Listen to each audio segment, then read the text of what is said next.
My name is Evelyn Whitmore. I'm 33 years old, and for the past 4 years, I've lived in a basement apartment with no windows and peeling walls. It wasn't always supposed to be that way. Last Sunday, during family brunch, my grandfather, Mr. Robert, raised his mimosa and smiled at me like everything was perfect. "My girl," he said, "I'm so glad you're enjoying the apartment I got you." My heart stopped. I froze with my coffee halfway to my lips. Around the table, forks paused, eyes turned. It was like the world slowed down, but inside I was spinning because I had no idea what apartment he was talking about. That moment changed everything. Have you ever been in a room full of people and suddenly realized you were the only one being lied to? Before I tell you the rest of this story, let me ask, what would you do if someone stole the future meant for you? Tell me in the comments. Your voice matters more than you think. My grandfather's words echoed in my ears. "The apartment I got you." I looked at him, really looked. His eyes were warm, proud, like he had just gifted me something beautiful. But I was still living in a basement where the ceiling leaked when it rained. My mother's hand hovered over her coffee, her lipstick faded at the corners. My sister Chloe finally looked up from her phone. And my father... He dropped his fork. It hit the plate with a sharp sound that felt louder than it should have. I tried to smile, but I couldn't move my face. "I live in a basement," I said softly. My voice barely made it across the table, but somehow everyone heard it. Grandpa blinked. His smile faded just slightly. What he asked almost in slow motion. I looked down at the napkin in my lap, then back at him. "You didn't buy me any apartment," I said. Louder this time. The silence grew heavier, like the air thickened. No one said a word. My heart started to race, but I kept my voice steady. I wasn't going to cry. Not this time. This wasn't just confusion. It was the beginning of something else. Something broken finally cracking open. Mr. Roberts' hand, still holding the glass, slowly lowered to the table. He looked confused. Not angry, just unsure, like he had walked into the wrong story. "What are you talking about?" he asked, his voice quieter now. My father shifted in his seat, adjusted his collar, said nothing. I kept my eyes on Grandpa.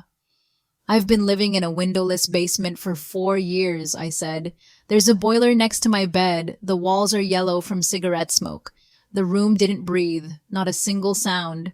I looked at each of them, my mother, my sister, my father. No one met my eyes. The only gift I've gotten from this family in the last 10 years is silence. Chloe looked down. My mother finally blinked. Dad reached for his water, but his hand shook. "I thought you were doing well," Grandpa said softly. I shook my head. "You never sent me anything." And then he looked at my father. A long, slow turn, like he already knew something wasn't right. Mr. Roberts' brow furrowed. His fingers tapped the side of his glass. "I wired the money to your father," he said, voice low. 4 years ago, right after your graduation." My chest tightened. I kept still. "He told me he surprised you with it. Said you were so happy." I felt the floor shift beneath me. My mouth went dry. I stared across the table at my dad. His face had gone pale. "Linda," my mother turned toward him slowly. Her voice came out tight, almost a whisper. "You told me you helped her find a cute place downtown." Thomas didn't respond. His eyes flicked toward me, then away. "Dad," I said quietly, but then I stopped. I didn't want an explanation. Not anymore. "You meant to keep it," I said, sharper now. A breath caught somewhere across the table. Mr. Robert leaned back in his chair, his knuckles white around the napkin. He looked like someone had just punched him in the chest. I sat straighter in my chair. My hands trembled, but my voice held. "You told me to stop expecting handouts," I said, eyes still locked on my father. "You watched me scrub other people's floors, work night shifts, skip meals, all while holding money that was meant for me." The silence in the room was no longer quiet. It was dense, hot, heavy, like the weight of all the lies finally had a shape. Chloe pushed her plate away. Linda covered her mouth with her hand. Her eyes welled up but didn't spill. Thomas stayed still, a statue. But I saw the twitch in his jaw. "I wasn't going to say anything today," I said, standing now. My knees shook beneath the tablecloth. "But since we're all here celebrating birthdays and pretending we're a family..." I looked around one more time. Maybe it's time we stop pretending. And then I walked out. Chairs scraped back behind me. I didn't turn around. My feet moved fast through the restaurant hallway, but my chest felt slow heavy, like I was walking underwater. Outside, the air hit colder than I expected, sharp against my skin, but it cleared my head. For once, I didn't cry. I just kept walking past the valet stand, past the parking lot lights, my heartbeat louder than the traffic. Then I heard it. "Evelyn, wait." I stopped. Footsteps behind me, quick, uneven, then his voice again. "Please, Evelyn." I turned. Mr. Robert was out of breath. His cheeks flushed from the cold, but his eyes... They looked older, not tired, just worn down. The smile he wore at brunch was gone. What replaced it was something I hadn't seen from him in years. Not confusion, not pride, just sorrow, raw and real. He stepped closer, careful like I might disappear. "You seriously never got the apartment?" he asked. I shook my head. "I've been renting a basement from a woman who smokes so much the walls are yellow," I said.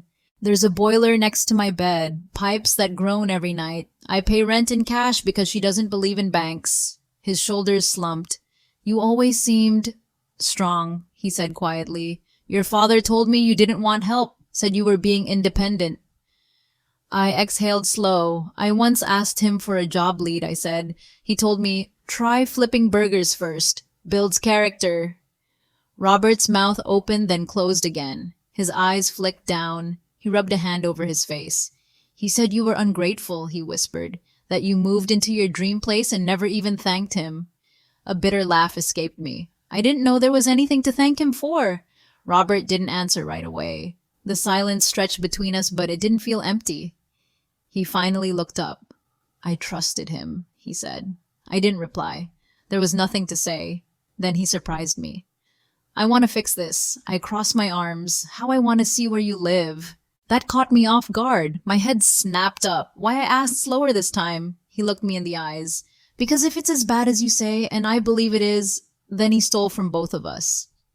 He didn't raise his voice, didn't show anger, but something in his tone felt final, sharp. "And I'm done letting anyone lie to me," he said. That night, I drove him to my place.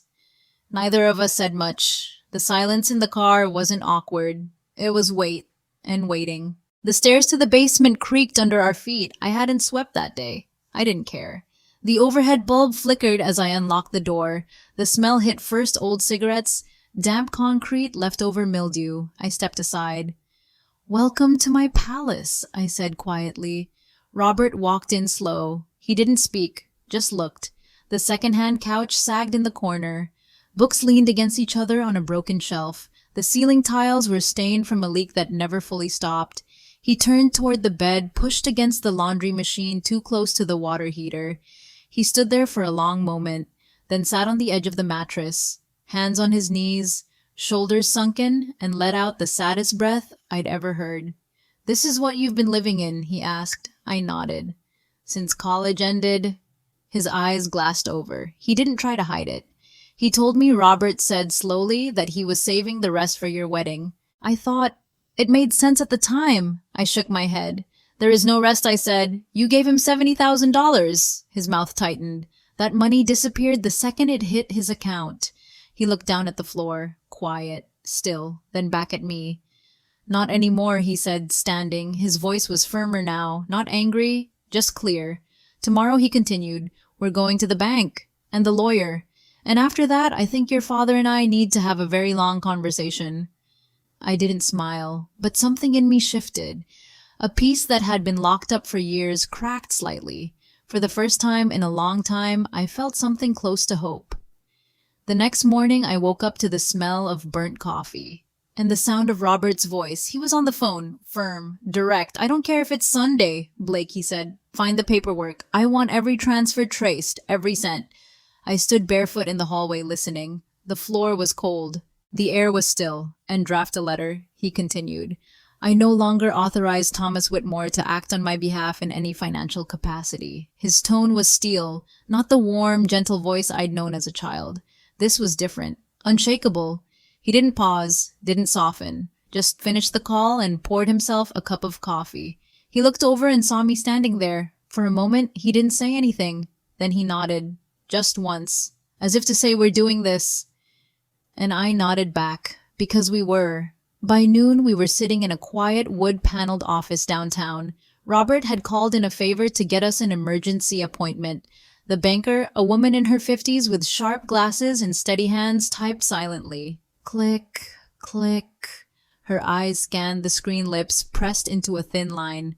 I do see the transfer, she said finally. From Mr. Robert Whitmore to Thomas Whitmore, marked as a gift for Evelyn's condo. She turned the monitor toward us. The date, the amount, everything was there. My stomach twisted. Then she clicked again. A second transaction appeared. My heart dropped. 5 days later, Thomas moved the full amount into a private investment account. Under his name. No mention of me, no memo, nothing. I sat back, my hands curled into fists in my lap. Robert didn't speak. He just stared at the screen. Then calmly, "Can I get a printed copy of all that?" "Yes, sir," the banker replied and left the room. The door clicked shut behind her. Silence filled the space. Robert turned to me. "He betrayed you," he said. His voice wasn't loud, but it carried weight, and he lied to me. I looked down at my hands. They were still clenched. "This isn't just a mistake," he added. "It's theft." I nodded slowly. For a long time I thought maybe I'd misunderstood, that maybe I'd missed something. But now with facts printed in black and white, it was undeniable. Robert leaned forward, elbows on his knees. "We'll handle this," he said. Not I'll. Will. That word caught in my chest. It didn't feel like pity, it felt like protection. I didn't feel small in that moment. I felt seen. And for the first time in years, I believed someone meant it. That afternoon, we drove straight to my parents' house. No warning, no call ahead. I hadn't been back in years. The driveway looked the same. So did the porch where I used to leave my school bag. Nothing had changed except me. Robert rang the doorbell. My heart pounded in my ears. Thomas opened the door, eyebrows lifted, confused, slightly annoyed, until he saw both of us. "We need to talk," Robert said. His tone left no room to argue. Thomas hesitated. Sit down. Robert didn't raise his voice. He didn't need to. Linda hovered behind, brows pulled tight. Chloe peeked from upstairs, sensing the shift. We stepped inside. The house smelled like lemon cleaner and tension. Everyone moved into the living room slowly. Robert placed a thick folder on the coffee table. Thomas glanced at it, then looked away, but the reckoning had already started. The room settled into silence. No one sat comfortably. Robert stayed standing. "You told me Evelyn was living in the apartment I bought her," he said. "Thriving, grateful." He looked straight at Thomas. "But the money never made it there. You took it." Thomas let out a soft, nervous laugh. "Dad, come on. You're blowing this way out of—" "She's been living in a basement," Robert snapped. "Eating on the floor, working 2 jobs, while you used her money to pad your investments." Linda gasped. Chloe's mouth parted slightly, like words might come, but didn't.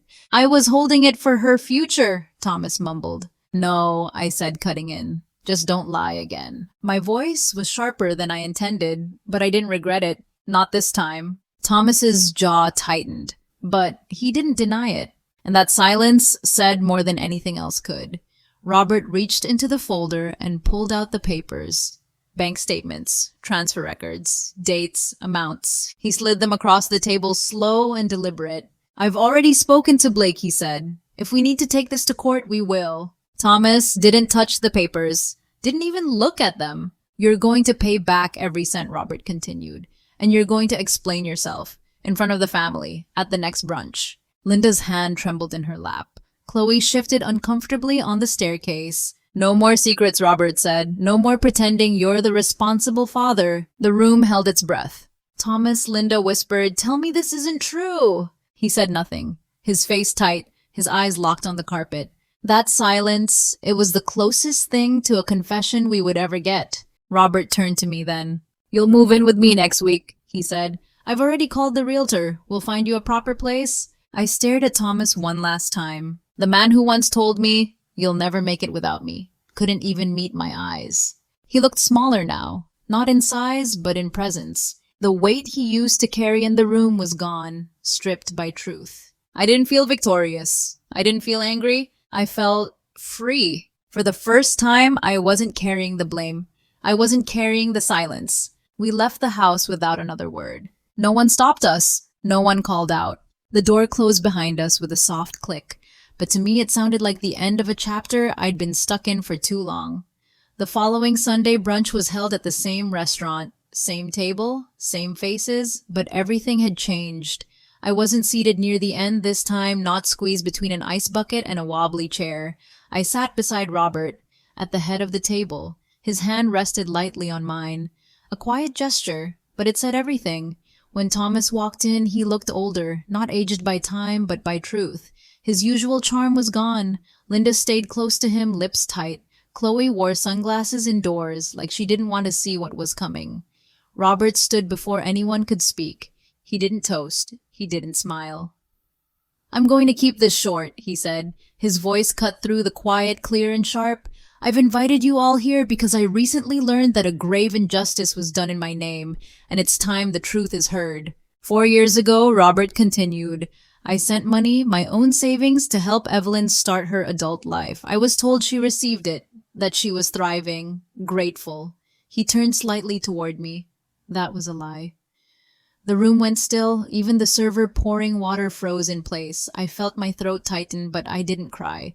This wasn't about pain anymore. It was about truth. Thomas took that money, Robert said. He hid it, invested it, and let his daughter struggle in silence. He made her feel lazy, dependent, unworthy while pretending he was being a responsible parent.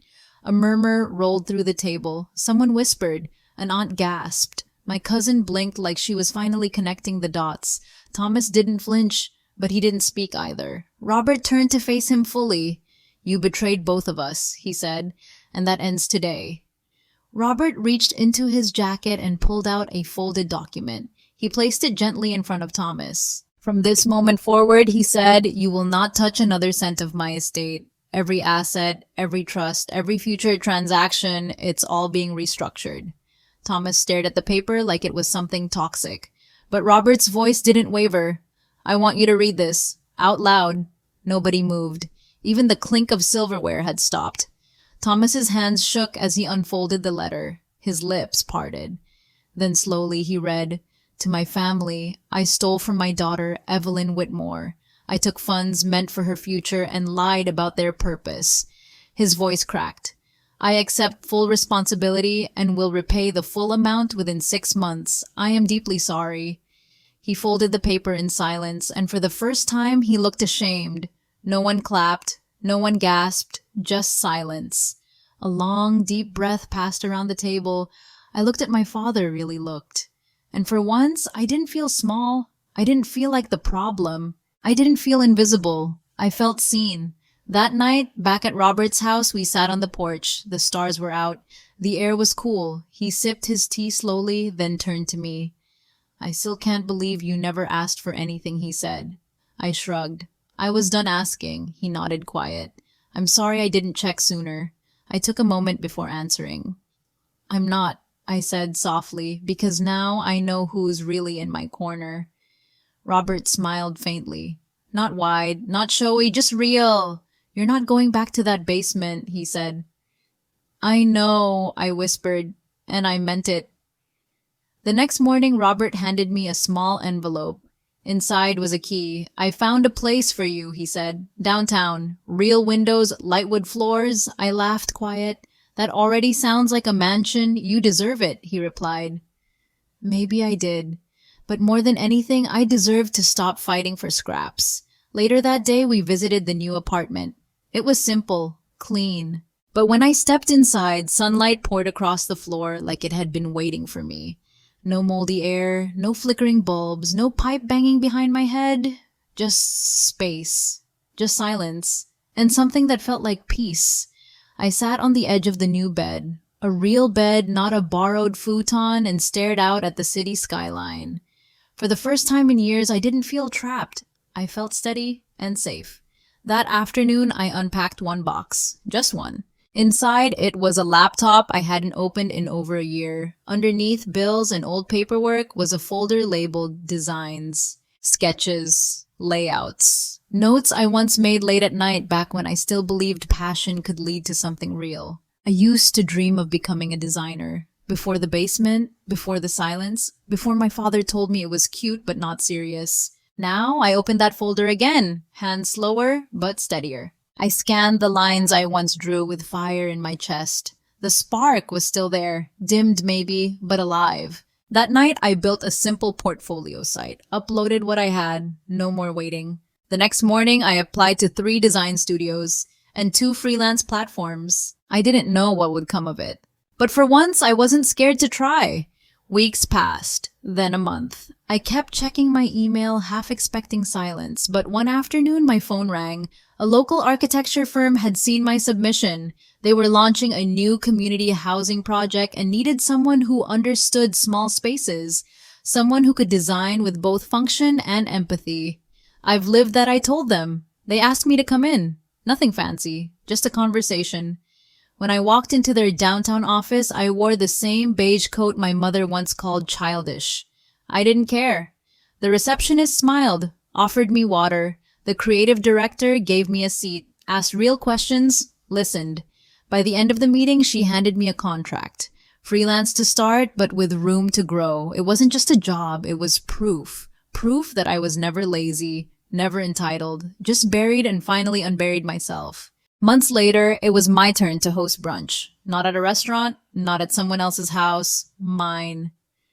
The table was small but solid. Real plates, fresh scones, flowers in a vase I bought with my first paycheck. Robert arrived early. He placed the flowers down carefully like the space deserved respect.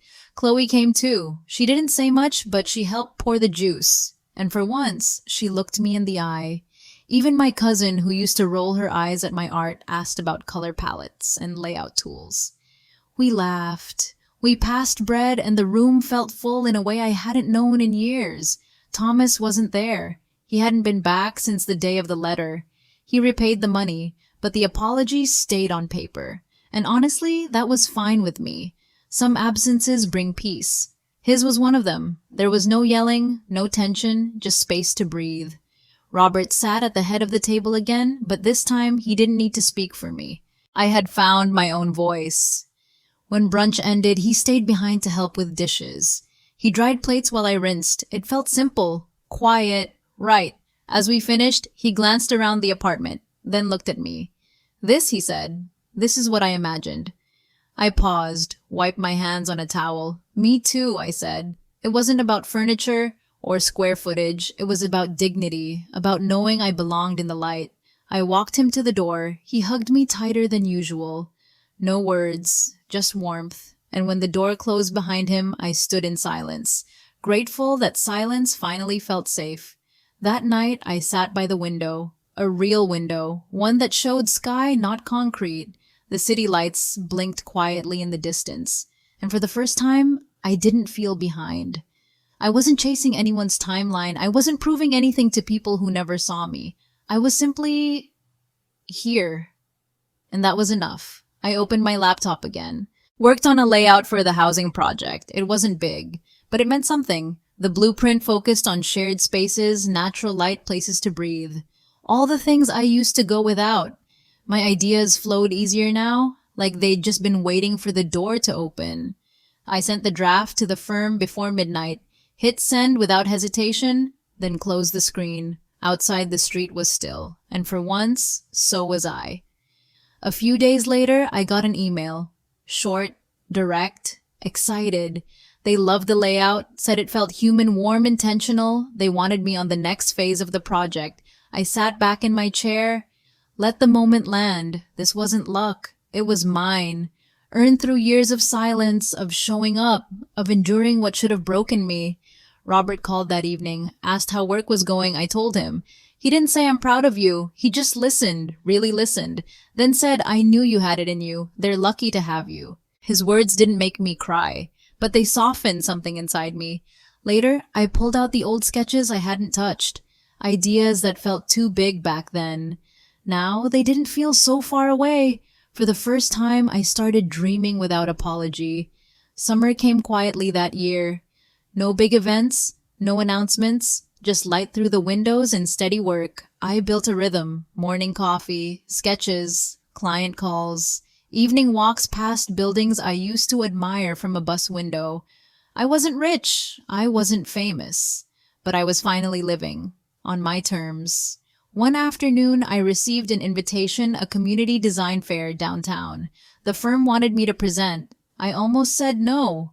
Then I remembered the girl in the basement who used to eat dinner on the floor, who thought she had to stay small. I said yes.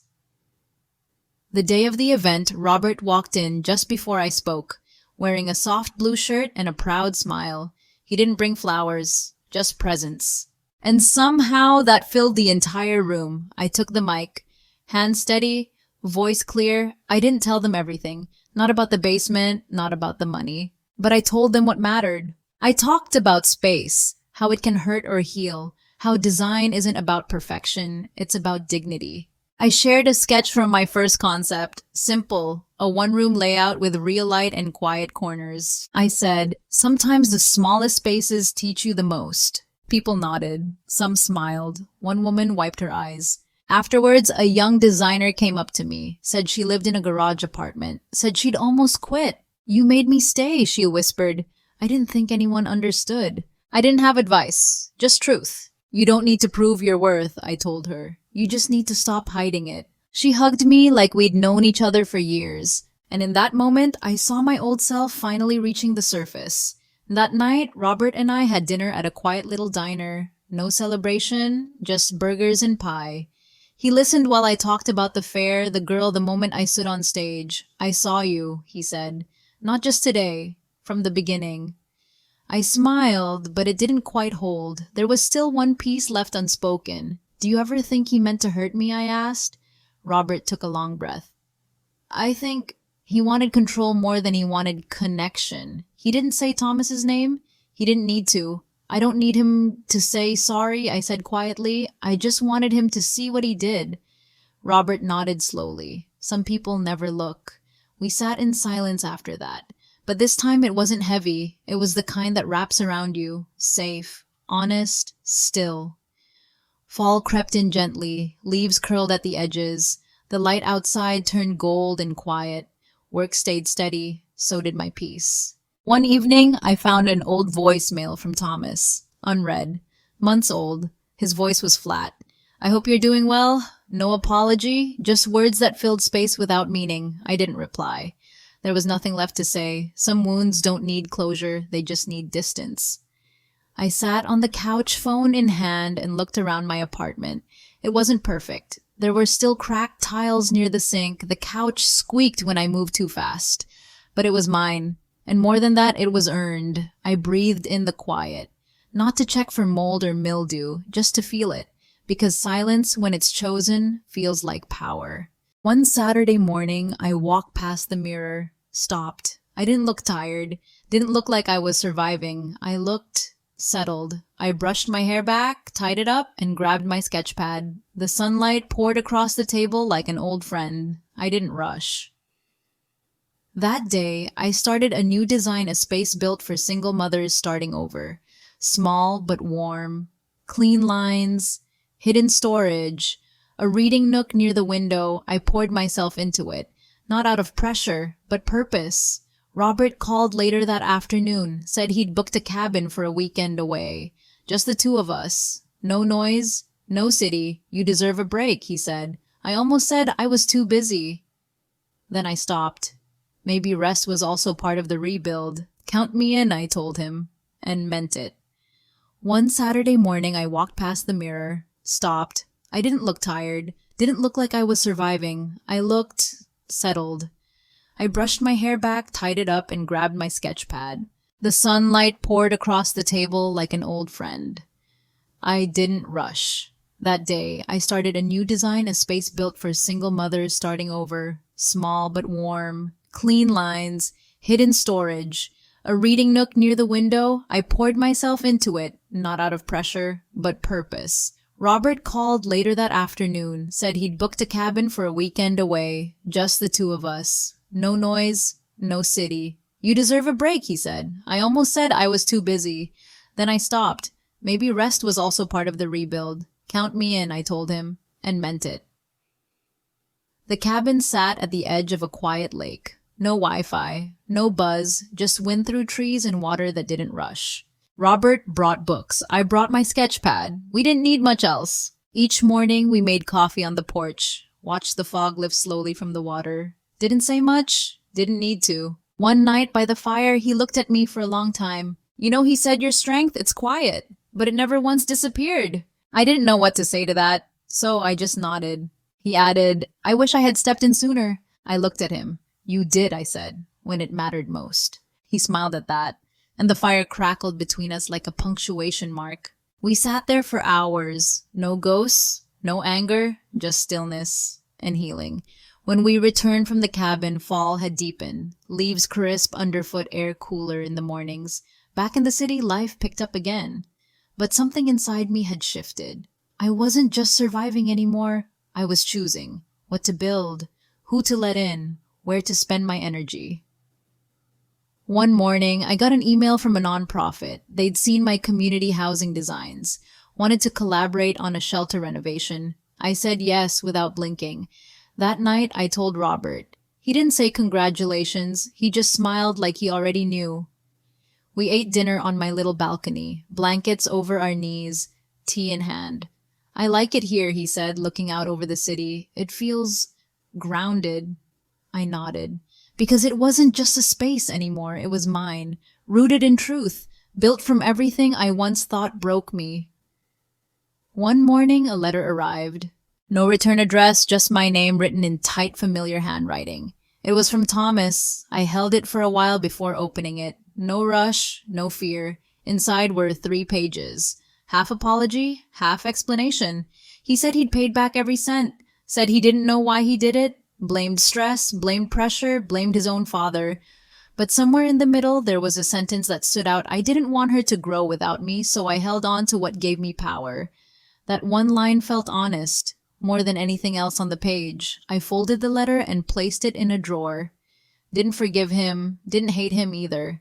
Some truths arrive late, and some doors once closed stay that way. I didn't need more. I already had enough. That weekend, I cleaned the apartment. Not because it was messy, but because I was preparing for something new. I opened the windows, let the cold air in, lit a candle Robert had given me months ago. Then I pulled out every sketch I'd saved, laid them across the floor, pages of ideas I once doubted would matter. Now they felt like chapters of a story finally unfolding. Chloe called that afternoon. Her voice was softer than I remembered. Just wanted to check in, she said. No reason. We talked for 10 minutes, laughed once. It wasn't perfect, but it was a start. Later, I sent her photos of my latest design. She replied with one word, beautiful. And somehow that landed deeper than I expected. Small repairs. Not to fix what was broken, but to build something better from what remained. The next week, I visited the shelter project site. Old walls, cracked windows, but so much potential. I walked the space with a clipboard measuring corners, taking notes. But I also listened to the staff, to the stories, to the quiet hopes behind tired smiles. One woman said, "We just wanted to feel like home." That stayed with me. That night, I worked late. Redrew the entire plan, moved light toward the beds, made space for books, for plants, for dignity. It wasn't just about layout anymore, it was about care. I emailed the update to the team. Robert read it over my shoulder and nodded. "You're building more than rooms," he said. "You're giving people something you had to fight for." I didn't answer, just pressed send. Because this time, I wasn't just designing shelter, I was designing belonging, and I knew exactly what that meant. A month later, the project was done. Clean walls, soft light, open spaces that didn't feel temporary. We held a small gathering to mark the opening. No speeches, just people arriving, some with kids, some alone, all carrying quiet relief. One woman touched the bookshelf I designed and whispered, "I haven't had a place to put my things in years." Robert stood beside me, hands in his pockets. He didn't say much, just watched the room fill with life. Later, as we walked back to the car, he stopped. "You remember that brunch?" he asked. "The one where everything cracked open?" I nodded. "That was the moment we all stopped pretending," he said. "And you started living." I looked at him. "Not just me," I said. He smiled. Because healing doesn't only happen to one person, it ripples quietly, completely through everyone ready for it. The final brunch was at my place. Sunlight streamed through the windows, real sunlight, not borrowed from someone else's space. The table was full plates, past laughter rising gently. No tension, no shadows. Robert brought flowers again, set them in the same vase as before. This time they bloomed wider. Chloe helped in the kitchen without being asked. She stayed longer than usual. As we sat down, I caught Robert watching me. He didn't speak right away. Then with a quiet smile, he said, This is what I imagined. I touched his hand. Me too. No music played, no grand toasts, just warmth. And as I looked around at the home I built, the peace I earned, I understood something fully. I hadn't just survived what happened. I had rewritten what came after. And that was the real inheritance. If this story stirred something in you, a memory, a feeling, a truth, I'd love to hear it. Share your thoughts in the comments. Your voice might be exactly what someone else needs to read today. And if you'd like more stories like this, stories that heal, reveal, and remind us we're not alone, hit subscribe. There's more to come. And I'd be honored to have you with us.